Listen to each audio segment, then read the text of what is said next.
85课，耶稣问：我是什么人？耶稣在祈祷，耶稣的学生甲伊伫咧。耶稣问讲：我是什么人？学生应讲：有人讲你是正水的约翰。耶稣佫问讲：别人讲我是什么人？学生讲：别人讲你是一个先知，也有别人讲你是先知以利亚，佫有别人讲你是先知耶利米，也有人讲你是别个先知。真人讲你是真好的先知。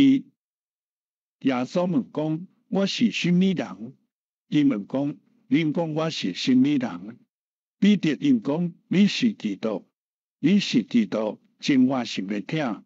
你比约翰较大，你是基督，真我心的疼。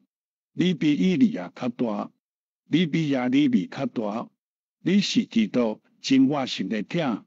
你比拢总的先知较大，你是基督，真我心的疼。耶稣真欢喜，耶稣甲彼得讲：彼得，你有福气，你有福气。毋是人甲你讲我是基督，是我伫天里的爸甲你讲，你有福气。